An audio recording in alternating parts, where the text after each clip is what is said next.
Balaleli ukudibana njalo kuleli viki kuhlelo lwethu lamaviki wonke buza iBhayibhili likuphendule.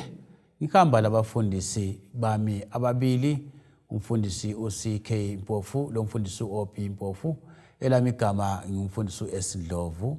Ngithanda ubana ngiphinde inombolo zocingo kulabo abafisa ukuthi basithinte lo baxhumane lathi kulogwalo esilunikayo mahala kungela mbadalo.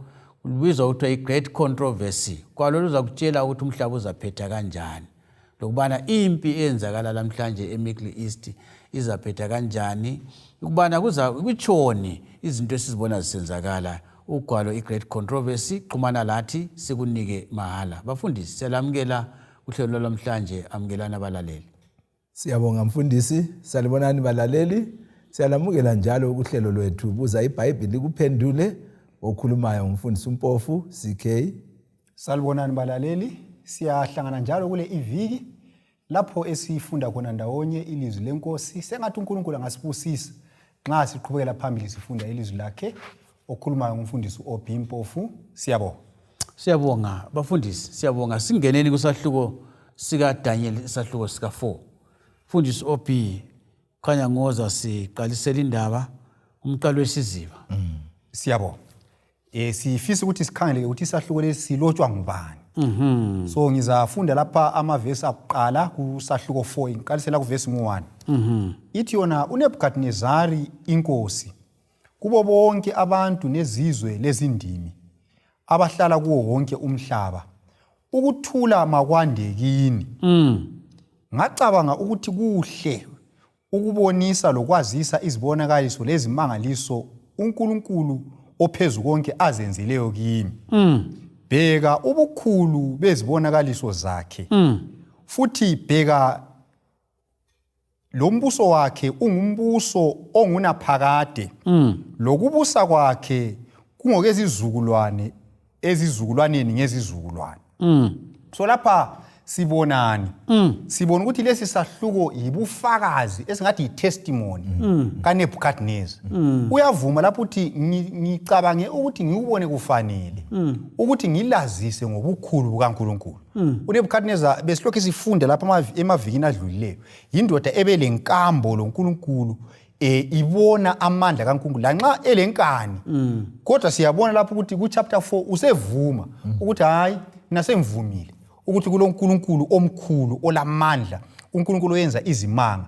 Uthi yena into leyi ngenxa ukuthi iyangithinta mina ngaphakathi, angifuni kuyigcina ibe ngeyami ngedwa. Ngifuna ukuthi ngiyifakaze imemetheke ukuze indlela mina engiphathiseke ngayo ngokwazi uNkulunkulu labanye abantu baphathiseke ngayo. So lapha sibona ukuthi thina njengabantwana bakaNkulunkulu yiko kwakukhulunywa ukuthi nxa uNkulunkulu esengenzele okuhle wangisindisa, ayisikho kwami ngedwa, kumele ngikwabele labanye abantu ukuze labo basindiswe njengami, ngoba uNkulunkulu ufisa ukusindisa abantu bonke. Siyabonga. Indoda le yagcina ibona. Kodwa yathatha isikhathi iminyaka leminyaka indoda yakhona yayilenkani kodwa yagcina ivuma. Mfundisi CK, akusitshele njalo ngephupho elenzakalayo lapha ku chapter 4 ku Daniel, usichasisele ukuthi kuyini okwenzakala lapha. Ngiyabonga mfundisi, ngizafunda isahluko esifananayo sesine sika Daniel. Sifunde kusukela evesini lesine ngisiya kwelesithupha. Ithi yona ke mina Nebukadnezar angicelesile endlini yami, ngiphumelela esigodlweni sami, ngaphupha iphupho elangedusayo, ngisalele embhedeni wami, imicabango lembono yengqondo yami yangethusa. Ngase ngikhupha isimemezelo sokuthi bonke abahlakaniphileyo baseBhabhilona balethwe phambi kwami ukuze bangitshele incazelo yephupho. Ngamanye amazwi lapha njengoba ke sekubekile umfundisi uMpofu, sihlangana lo Nebukadnezar obethunyayezwa ngamajaha la amani. Uye sesithumayeza into yakuqala leyo. Sengumthumayeza. Kodwa ke ngifuna sinanzelele lokho okuyimvama kithi njengabantu. uNebukadnezar ungakhangela kusahluko sesibili, esephuphile iphupho lelana lesithombe walikhohlwa efuna ukuba kwazi incazelo, wabiza abahlakaniphileyo baseBhabhilona. Ungakhangela kusahluko sakuqala abahlakaniphileyo laba baseBhabhiloni babedlulwe nguDaniel labangani bakhe abathathu labana. Kodwa ke uqala ngabo nxa esephuphile iphupho elesahluko sesibili. Kusahluko sesithathu futhi amajaha wona la ayemncedisile ukuthi athole ingcazelo yiwo asewaphosela esidandweni somlilo. Wabona isifundo sasiloko singakabambi kuye. So ke kusahluko sesine la usephuphile futhi elinye iphupho elamethusayo. Kodwa uyalikhumbula kodwa ingcazelo uyasefuna ukuba abe yazi.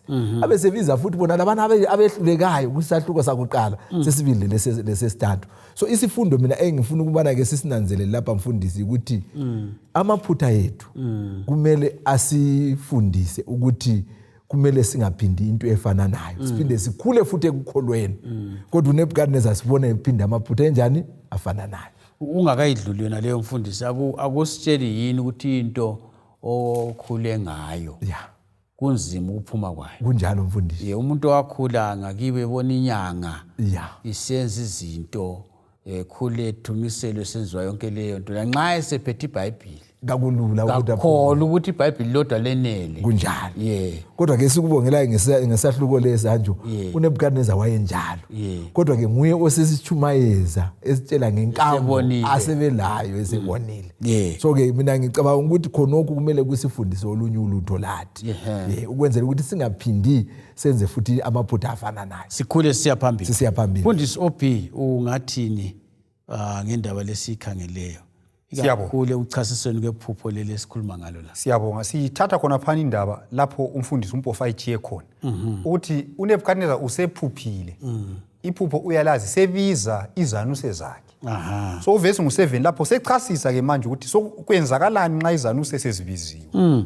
Ithi yona zasezifika izanuse labathwebilayo lamakhaledi labahlola imihlola. Ngabatshela iphupho phambi kwabo kodwa kabazange bangazise incazelo yabo. Khathesi besicabanga ukuthi ngeke sokulula phela ngoba ku chapter 2 ngale wayengasakwazi ukuthi uphuphele. Kodwa lapha ku chapter 4 uthi ngabatshela iphupho lakhona. Ngase ngisithi nina ngiphani ini incazelo kodwa kuba behluleka njalo. So lapha kulenye into esiyifundayo uNebukadnezar wayejayele vele ukuthi angaphupha atshele izanuse zakhe amaphupho zibe sezimchasisela ngalokhane sathina intelligent guessing ukuthi babembuza imbuzo babe sebemtshela into engayisiyo. Ngeza ngoma vele ziyenza kunjalo. Kodwa lapha kwabehlula khonoko ngenxa yani ngoba iphupho leli lalivela kuNkulunkulu. Ungafunda kuKorinto waqala ngo2 ivesi ngu14 ithi yona okwakomoya kuchasiswa ngumoya njalo. Itsho njalo SQT spiritual things are spiritually discerned. So iphupho leli babe ngeke bayenze badlale ngalo ngoba umthombo walo wawuNkulunkulu. Kodwa bona babengaxhumananga loNkulunkulu wadala izulu lomhlaba. Ungafunda futhi uTimothy waqala ngo6 verse ngu20 uPaul nxa ekhuluma ukuthi uTimothy kabalekele izinto eziyinganekwane ezingaveli kuNkulunkulu. So laba abantu kwabehlula ukuthi bachasise iphupho lapha ngoba kwakuliphupho elivela kuNkulunkulu elalidinga ukuthi baxhumane loNkulunkulu. So sifundani? Sifunda ukuthi lokho esikugcizelela lokho ukuthi ngakho okwazi ikusasa ngaphandle kukaNkulunkulu. Singazama ukuthi sithembe abantu siyelelale kodwa abantu imicabango yabo ilemingcele. Abantu kukhona abangakwaziyo. Abantu bayafika lapho komlindo uyacina. Kodwa uNkulunkulu nguye ophethe impilo yomuntu, nguye ophethe ikusasa yomuntu ngesandla sakhe. Abantu abadinga ukwazi ngekusasa yabo kumele baxhumane loNkulunkulu. Yikho esikubonayo lapha. Siyabonga mfundisi CK. Ungathini ngokuqhakatheka kwelindaba esikhangele kakhulu ukubana inkosi lanxa yaqala yalahleka yali. Kodwa yaphinda kubuye ukuthi hayi indaba ilapha. Ngiyabonga. Sizafunda uDaniel isahluko sesine ivesi ngelika 8 lelika 9. Ithi yona ke ekucineni uDaniel wafika kimi. Lo owathiwa ibizo likaNkulunkulu wami lokuthi nguBelteshazzar. Yena olomoya wabonkulunkulu abangcwele. Ngamtshela iphupho ngathi wena Belteshazzar nduna yezanuse ngoba ngiyazi ukuba ulomoya wabonkulunkulu abangcwele lokuba kakula mfihlakalo ekwahlulayo. Nanti iphupho engiliphuphileyo ngitshela incazelo yalo. Khathesi ke sokusile enkosini. Isinanzelele ukuthi labana sebenjani? Sebehlulekile. uDaniel wavele ukuvela phambi kwenkosi. Kwahle kwathi dlwe. Yikho inkosi sikhuluma ngendlela yona le ekhuluma ngayo. Nxa sifunda sisehla laphana uzambona ukuthi uDaniel ingcazelo yephupho wayelayo. Kodwa ke ayitshelanga inkosi khonapho wethuka ngoba wayekwazi ukuthi lokhu kutshoni lokho. So ke engifuna ukuthi sikugcizelele kakhulu lapha mfundisi ukuthi uNkulunkulu inceku zakhe ezimthembayo uma lazo. Njalo inceku zakhe ezizehlisayo uNkulunkulu uyaziphakamisa. Ngoba uDaniel lapha uza ekucineni. Kodwa ke ekucineni ke nguye obuyanike futhi ingcazelo azanike inkosi lesixwayiso. Uyamtshela ukuthi iphupho leli aliveleli komunye livelela kuNkulunkulu kodwa ke ngicela unanzelele. So ke ngibona azani lokhu kumele kusifundise olunye ulutho. Ngibona umfundisi ungakayijinga kayi ku-OP khonapho ukuthi uNkulunkulu ulabantu axhumene lawo. Unjalo. Kulabantu abakhuluma izinto bethi batshelwe uNkulunkulu bengatshelwa uNkulunkulu. Unjalo mfundisi wami. Ngoba bengekho vele ekuxhumaneni loNkulunkulu. Unjalo. Singathini lapha OP ngendaba yokuqhakatheka kombiko lo oweza lapha ikakhulu umbono awuphiwayo lapho uNebukadneza nguDaniel. Siyabonga. Encenye ngingafunda lapha ngamafitshane sizwe ukuthi umbono uNebukadneza awuphiwayo wawumayelana ngani. Ngizaqalisela lapha kuvesi ngu-10. Ithi yona yayinje imibono yekhanda lami ngisembhedeni wami. Ngabona bheka isihlahla esikhulu siphakathi komhlaba. Lokuphakama kwaso kwakukhulu. Lesi sihlahla sakhula saqina. Ubude baso bafinyelela ezulwini. Lokubonakala kwaso kwaze kwaba sekucineni komhlaba. Amaqabunga aso ayemahle. Lezithelo zaso zazizinengi. Kukhona kuso ukudla kwabo bonke. Izinyamazana zasendle zazinomthunzi phansi kwaso. Izinyoni zezulu zazihlala emagatsheni aso. Layo yonke inyama yondliwa kuwo. Ngabona emibonweni yekhanda lami embhedeni wami. Futhi bheka nangu umlindi ongcwele esehla evela ezulwini. Wamemeza ngamandla watsho wathi, ligamule isihlahla, liqume amagatsha aso, lisuse amaqabunga aso, lihlakaze izithelo zaso. Lezilo lilaye ukuba zisuke ngaphansi kwawo, lezinyoni zisuke emagatsheni aso. Loba kunjalo lichiye isidindi lezimpande zibambile emhlabeni. Ibisisithi yona futhi makube futhi lumuthi wamanziswa ngamazolo ezulu. Futhi isabelo uza kumanziswa ngamazolo ezulu futhi isabelo sakhe kasibe lezinyamazana zasendle. Inhliziyo yakhe mayiguqulwe ekubeni ngumuntu aphiwe inhliziyo yenyamazana kuze kudlule izikhathi eziyisikhombisa. So yiyo indaba uNebukadneza ayiveza kuDaniel ukuthi waphupha isihlahla esikhulu. Uthi yena isihlahla lesesikhulu kuthiwa sakhula saze safika ezulwini. Njalo samemetheka sabonakala umhlaba wonke. Ibisithi yona esihlahleni lesi kuthiwa inyamazana izinyoni zazithola ukudla zithola ukuhlala khonapho lomthunzi. Ibisithi yona iBhayibheli ke ngemva kwesikhathi kwathunywa umlindi.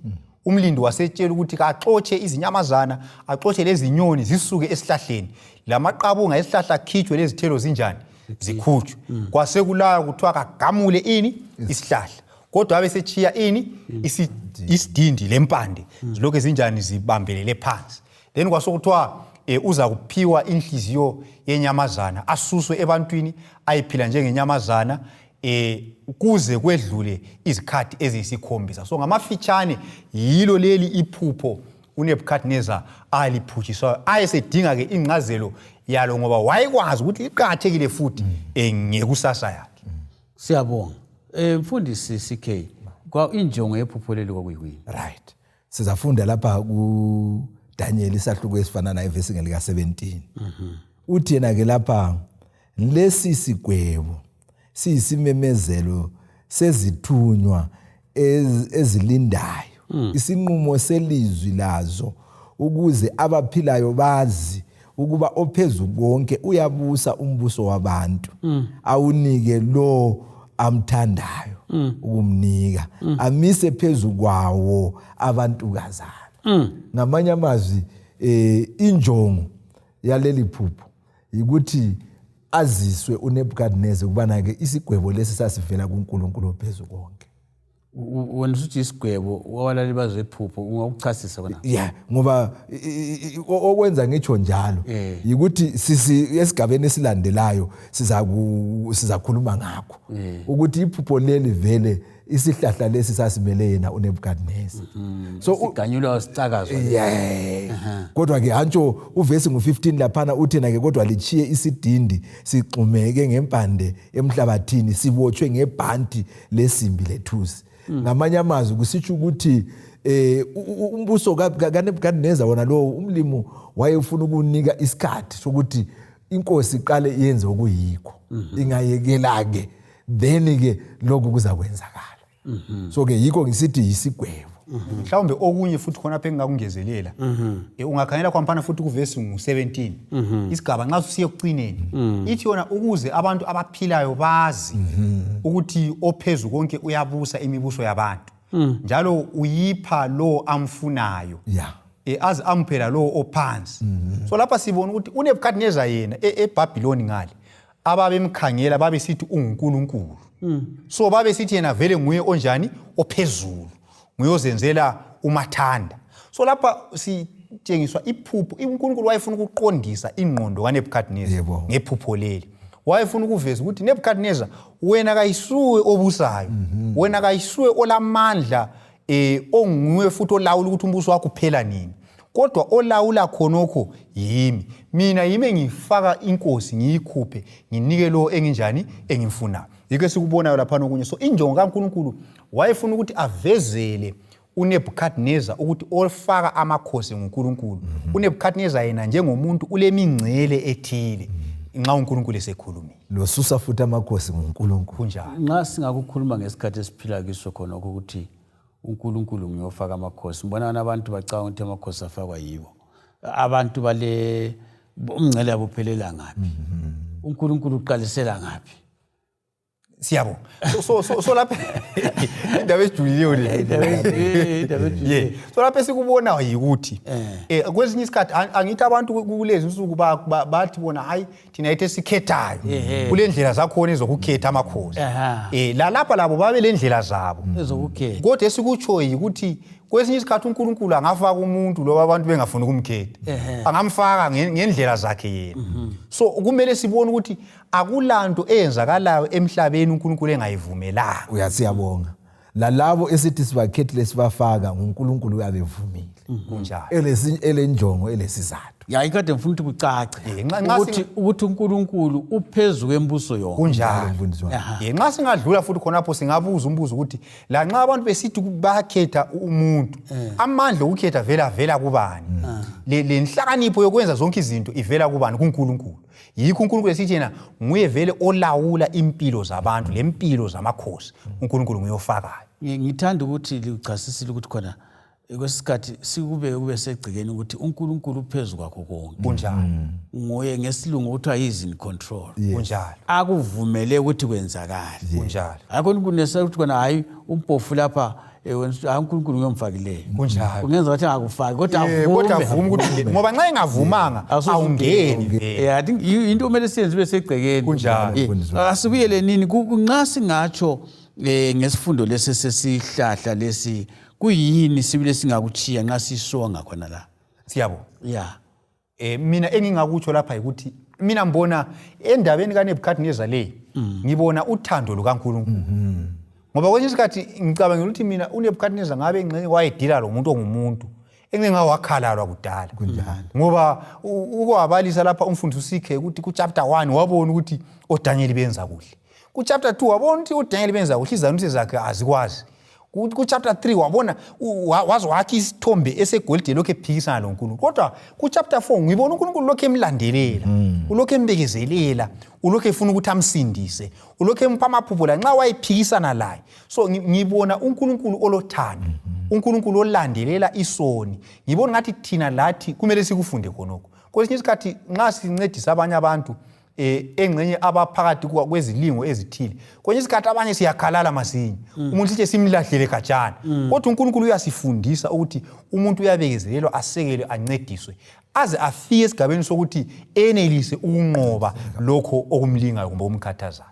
Khonapho ufundisi sifundani ngendaba yamaphupho ngasikhala uNebukadneza ukuthi uNkulunkulu kasotitsha lomkhulu yini ngibuza nje umbuzo osegcekeni ibhasi ebhaliweyo ukuthi alikuboni yini ukuthi uNebukadneza akwaziyo bathi bona abafundisayo uqalisa kulokho kwaziyo siya kulokho ongakwaziyo kunjalo kakenzi njalo uNkulunkulu ubuya kuNebukadneza amaphupho wenza njalo ngoba uNebukadneza wayevele ekholelwa emaphusheni so uNkulunkulu ubuya ngendlela akholwa kuye kodwa ke eziveza.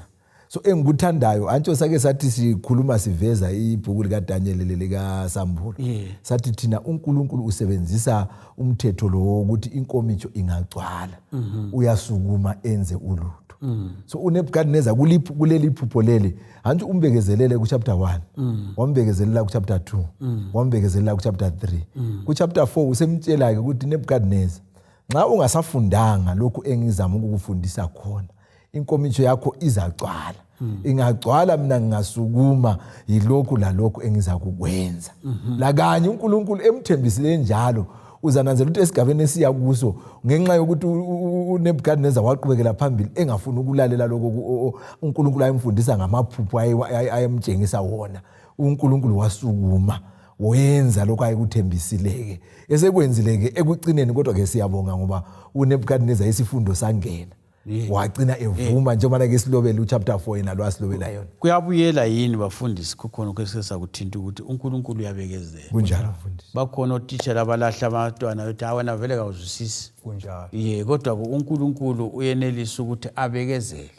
akuvule ingqondo lo titsha wamfundisayo mina wasithena mina ngafundela ukuthi ngisiye ekolitshini ngafundisa ukuthi ngivule ingqondo kunjalo mfundisi nxa mina ngeke ngivule ingqondo akulamunye umuntu ongakuvula umbona ngani uNkulunkulu laye uyabekezela simbone ebekezela lapha evula undoda lingqondo walisithe ucineni ucina sebona balaleli indaba esikhuluma ngayo le ukuthi uNkulunkulu sonke uyasilandelela ngamunye njalo kasilandelelisi njengobunengi wena layo khona apha endaweni yakho ezintweni zakho uNkulunkulu uyakhuluma lawe. Kungenzakala abafundisi umyekezwa yini uNkulunkulu ekhuluma kuyenzakala kodwa kucaca ukuthi uNkulunkulu uyakhuluma labantu ngamunye omunye umlande ngamaphupho omunye umlande ngalokho kodwa ekucineni vele uyabefuna lowo muntu uthi azamzuze.